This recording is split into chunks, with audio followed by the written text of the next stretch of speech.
And today we're talking about blood sugar.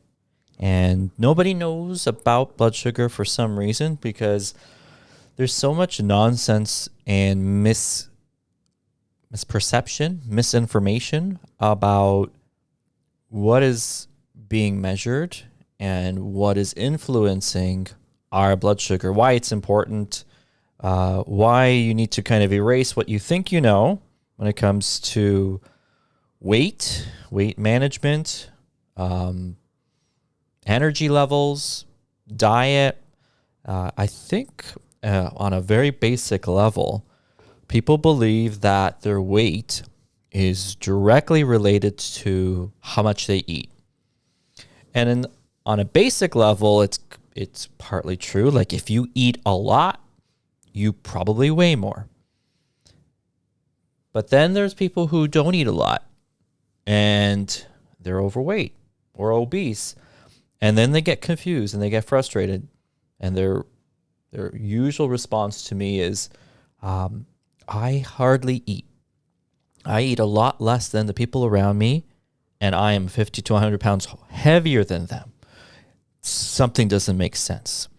And the first thing that needs to be recognized is there's this perception that like calories in equals calories out. That if you're active, that somehow you burn the same amount of calories that you're doing activity plus your metabolic rate, that you should sort of stay at a steady state. That's kind of true, but we live in a society of inactivity. So everyone has a basal metabolic rate. It's usually based and calculated via your understanding how much muscle mass you have. The machines that we use nowadays, these impedance machines that measure resistance, it is a great way to identify what your basal metabolic rate, and it tells you in a roundabout way what your caloric needs are. So basal meaning just your physical, your nature, your mass, the combination of skeletal muscle and body fat and water and this and that, like whatever your total mass is, it will lend itself to a caloric need. So just lying there, your body's going to be burning these calories because it's got, I don't know, it's going to burn about 1,500 calories on average, give or take. Women tend to be lower than men, depending on their muscle mass, but in and around there. So in theory, any activity that you do above that, let's say you burn 200 calories doing a walk, for example. In theory, you would eat 1,700 calories, and your weight, if your metabolic rate's 1,500, and you're eating 1,700 calories, but you're burning an extra 200, you're in a steady state. That's theoretical. And a lot of people, they'll come in and they're like, listen, I'm killing it at the gym. I'm working out 5 days a week, hard, sweating. And I've been on this diet and I'm not losing weight. So I'm like, okay, tell me about your diet. And it's like, well, it's about 800 calories, maybe with a couple shakes on top of that. So they're not even reaching their metabolic minimum. And so that's where there's a little twist in the plot. A lot of the times when people are coming in to lose weight, I get them to eat more. And of course they say, well, what if I'm eating more and I gain weight? I'm trying to lose weight. And it's like, well, under eating is shutting down your metabolism. And they sort of get that point. Then there's a hesitancy. Well, like, what should I eat more of? I'm like, we need to make sure that you're having protein and lots of veg and moderating or reducing your simple carbohydrate or complex carbohydrate intake. Healthy fats have to be there. There's a few dietary programs that I use, but really you're looking at protein at each meal. And no, there's no skipping meals. I almost fell off my chair saying that.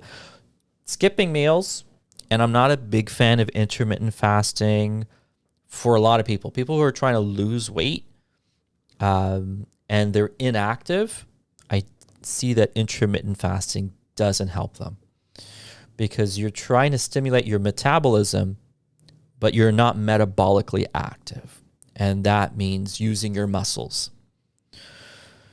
So if you're going to be inactive, you're going to be sabotaging your body's own engine for burning fuel.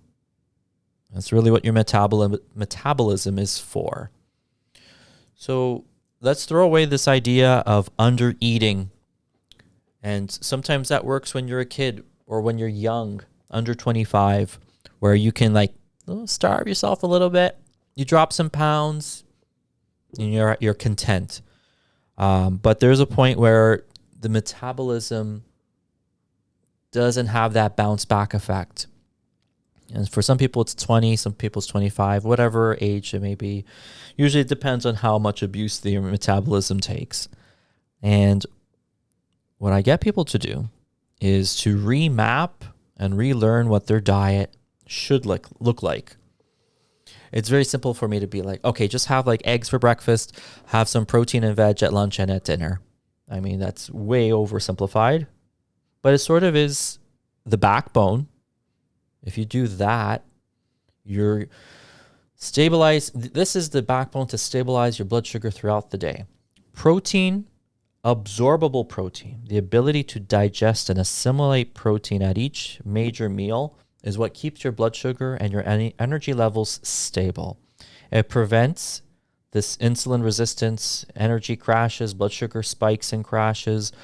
You won't feel hungry 45 minutes after you eat if you're having protein. Now, there's a caveat in that. You have to be able to digest the protein, meaning you have to have sufficient stomach acid and enzyme production. Most people, they have a little bit of a weakness there. They don't even know it. They may feel something. They may feel like, oh, I feel really sleepy after I eat. In Chinese medicine, that's called maybe like a stomach yin deficiency. And that kind of is really pointing out that yin or that nutritive function of the stomach, which is really gastric juices, enzymes, and acid, hydrochloric acid, that's being underproduced. Oh boy, I forgot where I was.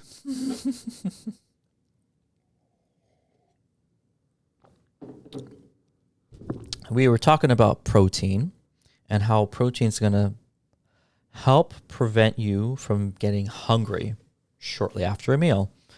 And really, the term is called satiation or satiety, which means I am not hungry. I'm satisfied until my next meal. And a lot of times with weight loss and trying to control hunger and appetite, a lot of people are like, I'm just hungry all the time. I'm not satisfied. And these are good candidates for taking a digestive enzyme that has hydrochloric acid in it. And the reason being is that either their meals in general are lacking protein, or they are underproducing that gastric juice, that enzyme and acid combination, which facilitates the absorption and breakdown and taking in of not just nutrition, but protein itself. And this protein is what's going to blunt the spike in blood sugar. So a lot of people, they'll be like, I eat protein at each meal, but I'm still like not satisfied. And there's a couple tests that we can do. I mean, we used to do tests for acid production. It was like an acid challenge and testing like salivary pH. Now I just resort to the live blood analysis. I'm pointing to the TV, but it's not playing live blood right now. But in terms of live blood analysis, it's usually a good giveaway. There's two standout markers. One is the rouleau stacking pattern of the red blood cells, and the other one are these clusters. They're small protein. I call them astrocytes. I actually don't know if that's a proper term, but they show up in the background. And when I see them in high quantity, I know that protein's not getting degraded or assimilated. So the enzymes, whether it's just a straight up digestive enzyme or betaine hydrochloric acid, is what I would recommend before each meal. And when someone takes this, what they notice is that they digest well.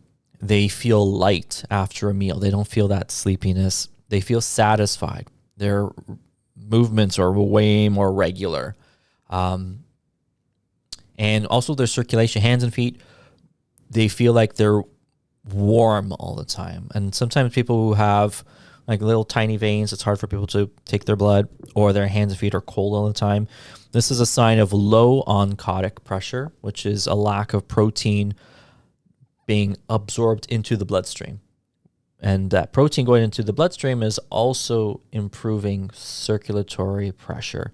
So you're getting more blood flow into the minor capillaries. And overall, you're going to feel hearty. You're going to feel warm. You're going to feel more balanced. It also has a great impact on overstimulation of the brain. A lot of times people who lack protein absorption and assimilation, they get a busy mind. They have a hard time feeling grounded. And I find sometimes when people have a little bit of anxiety, I make them have a large volume of protein at breakfast time. As soon as they wake up, protein shake, plus a full breakfast. And often that stabilizes some of the angst, and they find that they don't have so much nervous system overstimulation. They don't feel their blood sugar is as agitated, don't get as annoyed and frustrated in the day, and they sleep a bit better. So take-home message is protein, metabolism, in order to stabilize your blood sugar. Now, other things that can show up in terms of blood sugar regulation is hormonal imbalance. A lot of times women will come in and they're having irregular periods or cysts formation or weight gain or hormonal, like male pattern hair development, acne, painful periods, all this stuff. And I usually recommend inositol. Inositol is a nice little carbohydrate, which is, I say, like super fuel for your liver. And men and women both can use it. I give it to men all the time, and then they read the label, and it's like, this says it's for ovaries. It's like, I think it has a label claim for PCOS, but it has nothing to do with hormone. Like, it doesn't give you hormones. It just helps your blood sugar stabilize itself. And we know that women with PCOS, they have an overproduction of some of the male-based, testosterone-based hormones, DHEA and this sort of thing. So taking inositol is the mechanism by which your blood sugar stops contributing and shifting your hormonal balance. It also helps with weight loss. And the take-home message, I think the main thing I wanted to talk about was carbohydrates are what cause you to gain weight and deposit fat. When someone's gaining weight, their body fat's going up, it's carbohydrates that are being stored as fat. A lot of people, they don't know that little nugget. They think that if I eat fried foods, that's what that fat comes in and it just goes here. That's not what's happening. Excess carbohydrates, what your body cannot burn, is getting stored in adipose, in fat. So if you have a diet that is predominantly carbohydrate and or you're not digesting protein well, your body's only seeing carbs coming in. And that's why you're getting weight distribution and fat distribution, and you're getting frustrated. So this was a nice way to kind of throw out these ideas. And we work with weight loss, we work with digestion, we work with overall proper protein breakdown, assimilation, immune stabilization, hormonal balancing, and it really, like, having a customized diet that kind of highlights what you can eat and helping you digest it it's like 80% of the solution there. If you're trying to figure out some hormonal issues, weight gain, even some mood stuff, a really balanced protein-based diet is going to stabilize and correct a lot of your concerns. You heard it here first. Well, I don't know about that.